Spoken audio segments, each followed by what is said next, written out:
Well, good afternoon everyone. It's Charles here from Charles and Photography. It's around 3:45 on Friday afternoon, the 28th of February, and I'm at Lake Eden on the north side of Brisbane. Now, we've got a small thunderstorm coming across here, and today I'm just going to show you how I photograph my severe weather photos, like storm fronts and all that sort of stuff. And it's nothing big deal. Like, most of the time I won't use a filter, because if it starts raining and I've got filters in front of the lens, I'm forever trying to wipe the front of the lens down. So I just leave my lens hood on. It actually gives me a bit of protection. If I do put a filter on, it would most likely be just a Grad ND filter. That's it. Just to try to contrast from the bright sky to the darker foreground. But a lot of the time, I just prefer not to use a filter at all.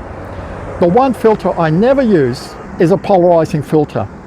Now, some people like using polarized filters, but for me, the reason I don't use a polarizer is that when I'm out here like this sometimes, like, I'll actually pan back and you'll actually see the storm front that I'm going to photograph. It's actually stretching right across the horizon here. So I might want to do a quick panorama. Now, if I'm using a polarizer, what will happen with the polarizing filter when I'm trying to join the photos is I'll actually get dark corners. And then when I'm trying to stitch that, I'll actually just see all these dark arcs that cannot be taken out of the photos. So this is why I don't use polarizing filters. If you're not going to shoot panoramas, then by all means, use a polarizer, you know. But for me, I just don't use them for that reason. What I'm using today is my Nikon D7500 with my Tokina 11 to 20mm lens. It's actually set on 11mm at the moment. And I'm also got, because I'm at Lake Eden here, I'm on just off the boardwalk, there's a very high concrete border. So instead of setting up my normal tripod, which would actually stick away from the edge, I've actually got my little mini tripod.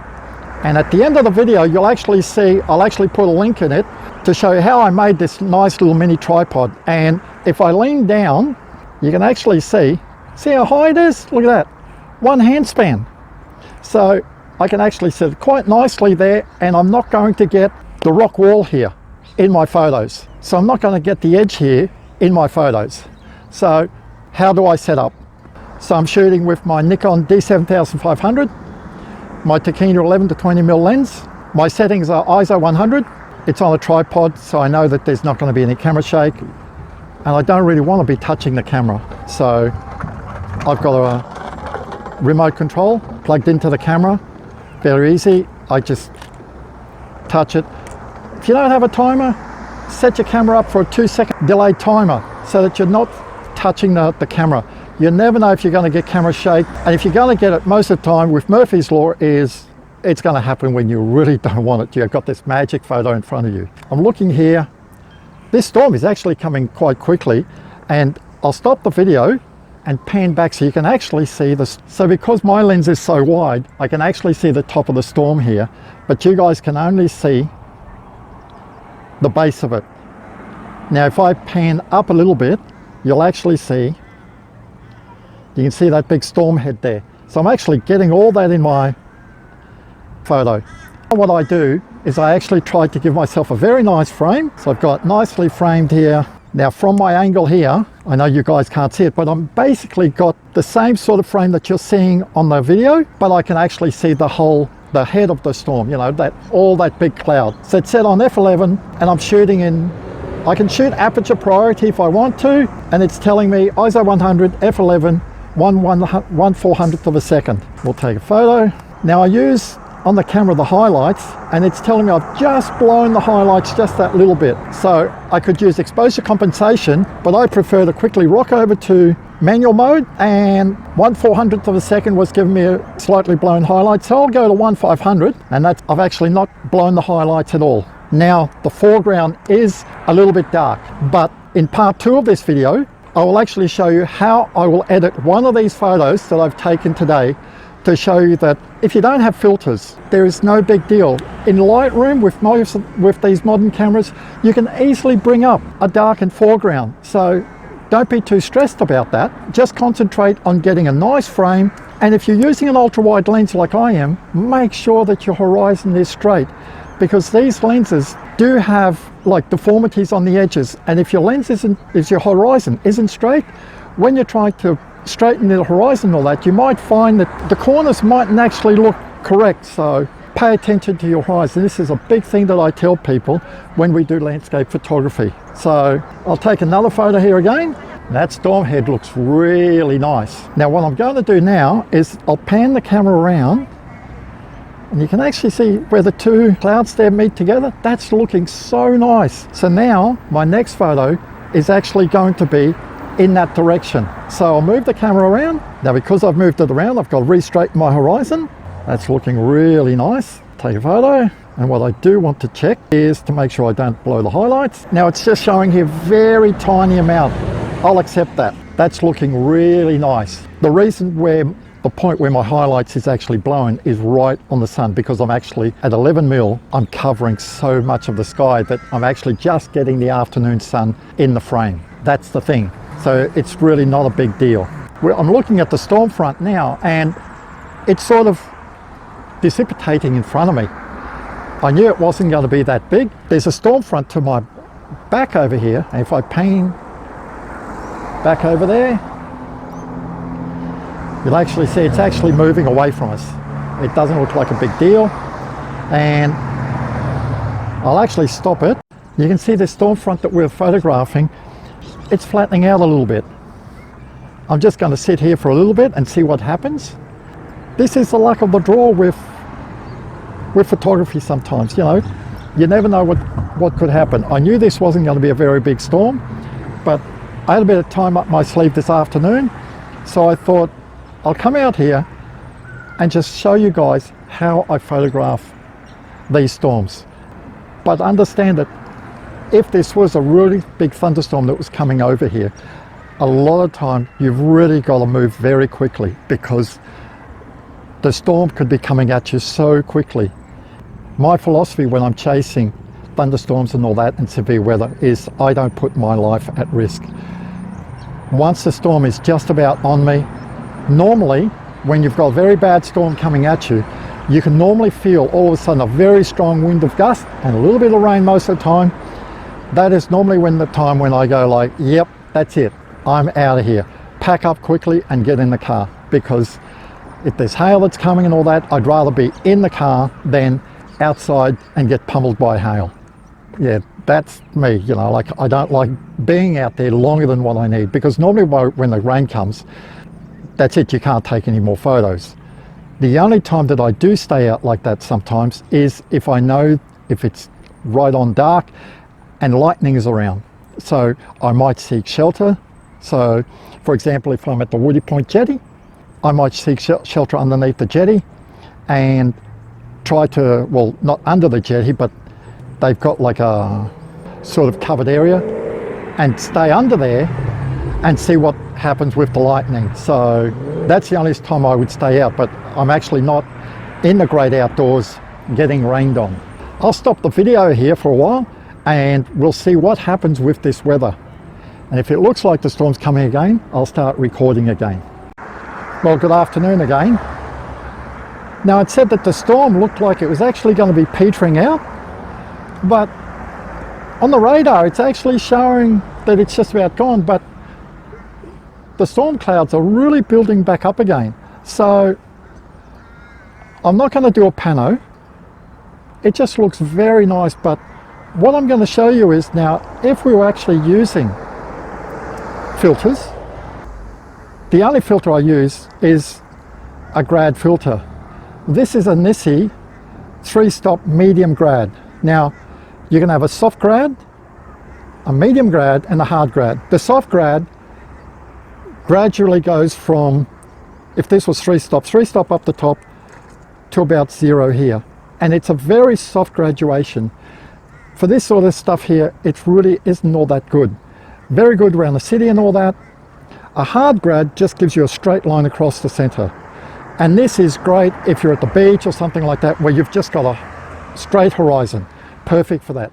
Here, a medium Grad is very good because it's about 2/3 of the way down and then tapers off very quickly from 3-stop to 0. So it's very good for here. This is a glass filter, so like you drop them, they break. I've lost a few, and at around $100 to $150 a pop, it's ouch in the pocket. Now, if you're just starting out with filters, I'll show you one that I use sometimes for students. These are a gel-based filter. They're basically plastic, but don't be fooled by saying that they're a plastic filter. These are Qud filters. They're made in the United Kingdom, in England, and you get 3 filters for around $50, $50 or $60. You drop them, they won't break. They will scratch though, so you have to be careful, whereas these don't scratch. But you drop this one, it'll break. Drop this one, it won't break. But these are very color neutral. When I first started out in filters years and years ago, this is all I used to use. And the quality of these filters is very good. And it's for these types of polymer plastic filters. This is the only brand I would recommend. And I'll actually put the link down in this video to show so that you can actually see where to buy them from. Now, when it comes to filter brackets, there's 2 types you can get. This is just a plain. Now this is a metal one. I really don't like the plastic ones because they tend to flex after a while. So this is an older one that I had, so I can't put a polarizing filter on here. Whereas my newer one, so this is a NiSi V5 version 2 filter. If I take it out in the middle,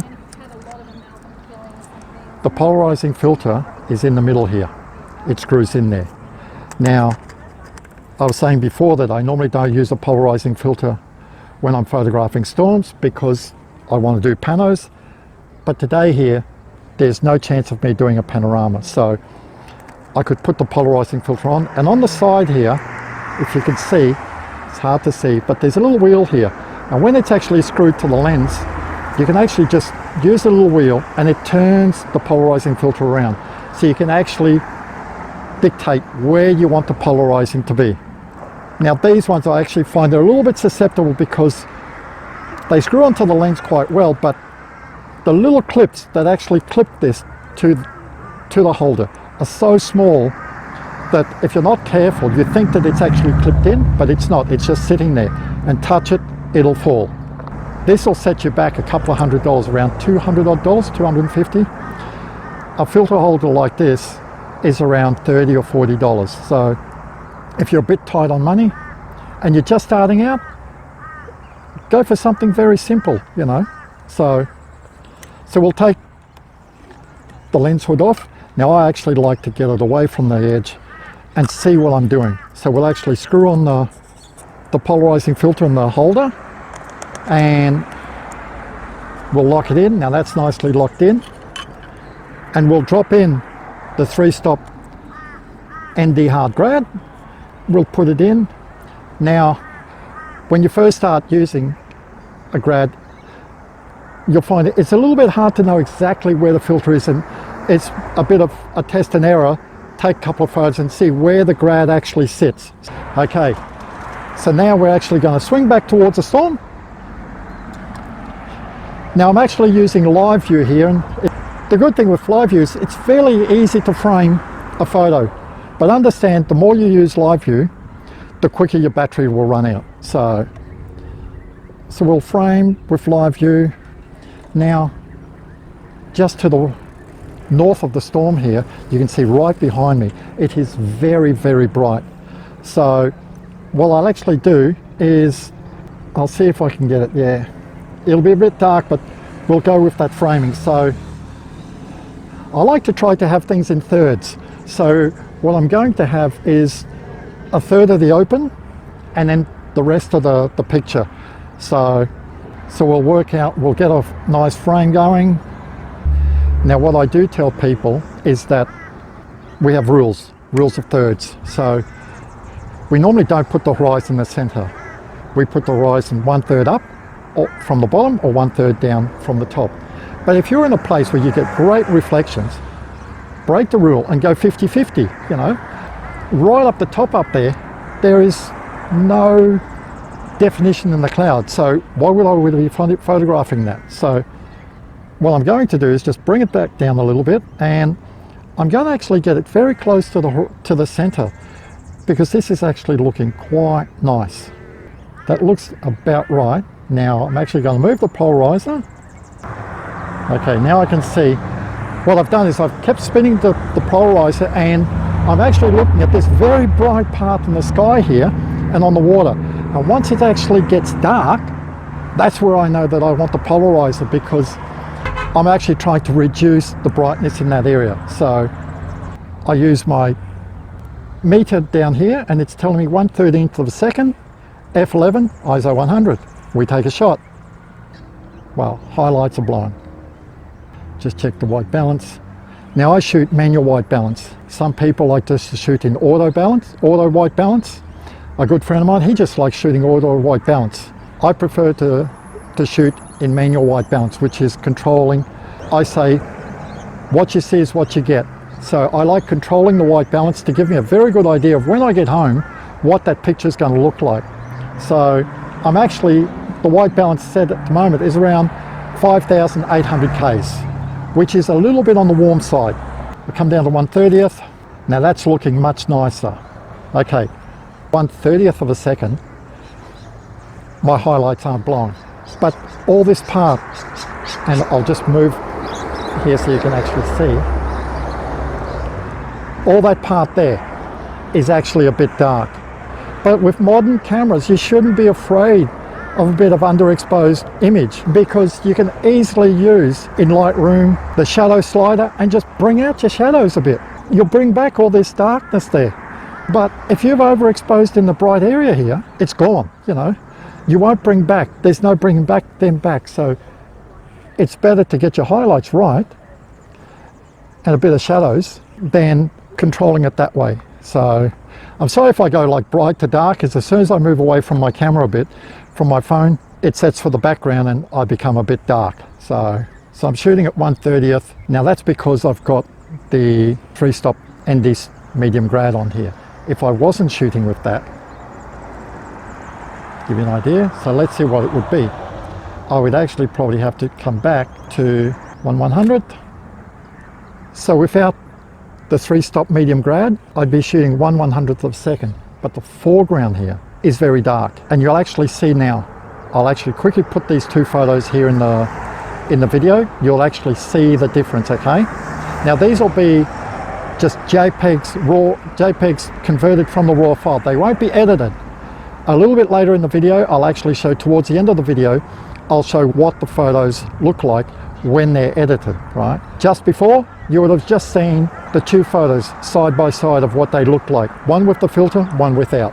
So we'll put the filter back on there, and we make sure that we lock it in properly. We'll bring it back down to 1/30th, which is where it should be. It looks very nice. There's not much. I'll spin the video around now. I'll actually stop just so you guys can actually see the storm front.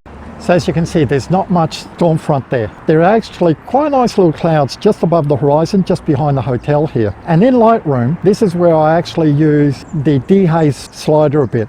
And that will actually just intensify some of the cloud formation here. So I'll use dehaze, a bit of clarity. There's a plugin that I also use. It's the Google Nik plugins. I use them to enhance my landscape and my wildlife photography. The reason why I say enhance is that 90% of the photo is edited in Lightroom.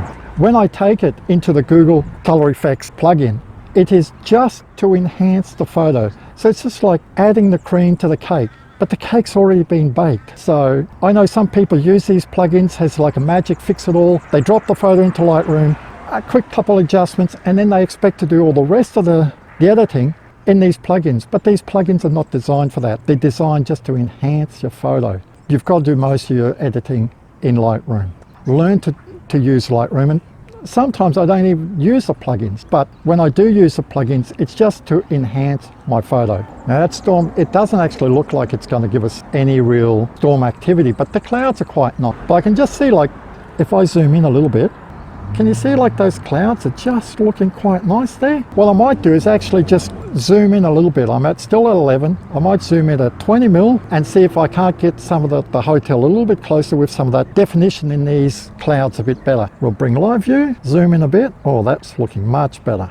And I'll actually spin around a little bit to the left. I'll actually put the hotel just to the left of center. Straighten my horizon. We'll leave it on 1/30th at f11. Oh, that's a bit dark. So I have to come down. Let's try 1/10th, 1/13th of a second. Oh, that's much better. We'll get down to 1/8. So this photo here, you'll actually just see it in the video now. It's looking really good. If I actually swing a little bit to the right here, see how those clouds are looking there? Look at that, that's looking really nice like that. Sometimes you don't need, massive cloud structure. Oh, it's great, don't get me wrong. I love when I get these big cumulonimbus clouds and they just look so angry. And in photos, they just look awesome, but not every day is going to give you the best photos. So sometimes you just make do with what you've got. If I zoom in here, look at these little clouds. Now, when I take a photo, I'll actually move the camera a bit. You'll actually see there'll be some very nice definition in these clouds here. So we'll spin the camera a little bit further just to actually photograph these clouds. So I'll put it back on live view, spin it around a little bit more. Now, I don't want to cut the hotel, so I'll actually just come a little bit to the left just so I still have the hotel there. Now 1/8 is a little bit too bright, come back to 1/15. I'm just going to make sure that the highlights aren't blown. They are, just a little bit. We'll come down to 1/25, that's better. So now my highlights aren't blown. Where the hotel is, it actually is just a little bit dark, but like I said before, we can actually just lift up our shadows a little bit if we wanted to. But from all the photos I've taken so far, I'm loving this photo here. So you'll actually see this photo.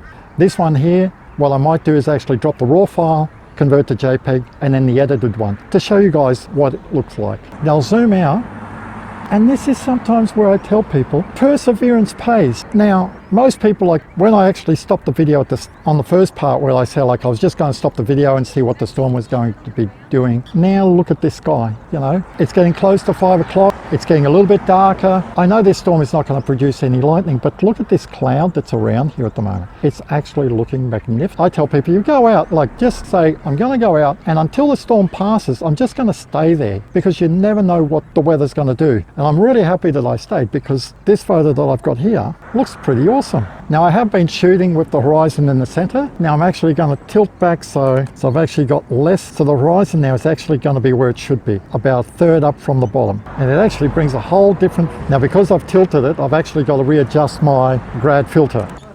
So look at that beautiful sky in the background there. I know like it's actually overblown, but setting up on the background, now that looks really nice. There's hardly any breeze around. Those clouds are actually looking really nice.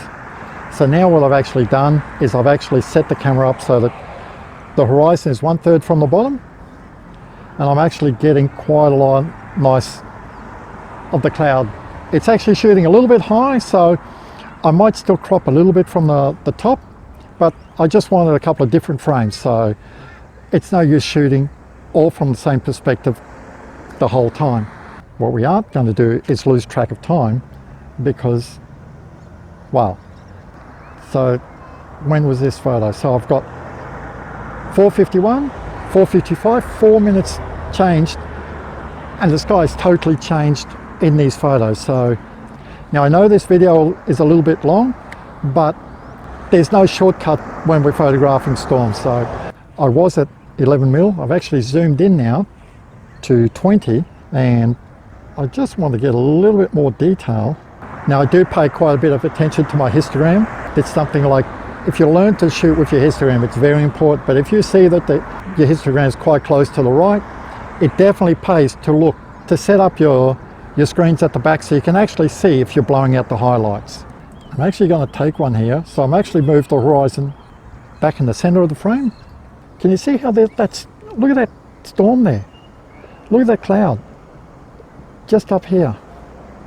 Just there. It's actually sort of just sitting above the hotel. That's actually what I'm trying to get. So I'm actually gone back to 11 mil. That is looking really nice. Swing it around a little bit. So what am I shooting? So now I'm at 18 mil. That's looking really nice. Now I'm actually going to tilt the camera a little bit further down. This the cloud that you're seeing above the hotel is actually reflecting in the water. So tilting the camera down a little bit more, I'm actually going to get like a mirror effect of the cloud.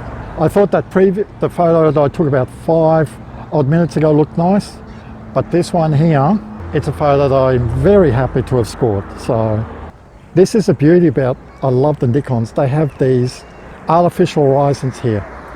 If you don't have an artificial horizon, you can actually get little spirit levels that sit in here. I'll actually just drop one in right now in the video to show what they are. But if you don't have an artificial horizon that you can set up on the camera, definitely have one of these here. It just helps you straighten your horizon. We're not going to lose sight of this cloud formation that's around here. So now, like I was saying before, don't just leave your camera in one frame. Move it around a bit, because there's no use going home with 50 photos of the same thing. So now we've actually moved it. So now what I've actually done is I've moved my camera a little bit. There's the hotel. There's a fairly big tree just to the left of the hotel. So I'm getting the tree in, and I'm getting just the start of the top of the lake as well. And all that is actually reflecting very nicely. Now look at that. I would have missed all that if I'd gone home earlier. Now, just before I was saying, you can actually see on the left side of the image there's that tree there beside the hotel. And on the right side there, you can actually just see the tree reflecting in the water there. And on my camera at 11mm, I'm actually getting from there all the way to that tree there. So, and look at those clouds now, you know, like I'm just going to get so nice definition. Now at the start of the video, I actually told you that I was actually shooting in manual white balance at 5,800 Ks. Now I can see here that it's actually getting a little bit warm, so I'm actually going to bring it down to 5,500. We'll take a photo. That's a little bit better. Now you'll actually see these in these photos in the video. 5.8, 5.5. Now what I'll do is actually I'll take it onto auto ISO and see the color. Wow, can you see it on the screen now? Look at this. This is so blue, and it is nothing compared to what you guys are seeing here. Now, because you've got so many presets here, I can actually say I can go on to daylight. That's what it looks like. I can take it to cloud. Wow, starting to get a little bit too warm. I can take it to shade, which is ghastly. That is just so warm. So we'll go back to what I prefer. Let's choose 5.5. In part 2 of this video, I know this video is pretty long, but I might do a couple of parts of editing a couple of different photos and just link them down so that you guys can actually see different parts of this storm today. If you're shooting in JPEG, you can do a little bit, but one thing you can't touch too much is the white balance. That's basically locked in. If you're photographing stuff like this in JPEG, make sure that you set your white balance accurately, because you won't be able to do too much in Lightroom. Now the photos that I'm taking, this camera, you can actually see like through the video, just above the horizon, it's actually sort of blown out on the video. So I'm actually trying to set on my camera not to blow out the highlights here. But what it's doing is the top and the bottom part of the image is actually quite dark. So this is where in Lightroom, what I would do is use a radial filter, edit the photo so that the center of the photo is correct, use the radial filter in the center, and then increase the exposure for the top and the bottom. So I'm not touching the center of the photo. Lightroom cannot have layers, but basically when you're adding a radial filter, the brush tool, a grad filter, this is what you actually basically are doing. You're actually using layers. So you're not touching the base part of the image. And you can add as many of these to the photo as you like, and without touching the whole photo. So for something like this, I would probably use the radial filter. Edit to my heart's content so the photo looks quite good for the center. Drop the radial filter in and set it so that the radial filter is only actually adjusting the exposure for the bottom and the top, everything around the radial filter, not the center. So I'm Charles from Charles N Photography. Thanks for taking the time to watch this video. If you like my channel, subscribe to my channel. I'll put some links down here in the bottom of some of the videos done. I'm in the process of doing quite a few video tutorials on Lightroom, how to edit photos and all that. Today's video was all about storm photography, severe weather.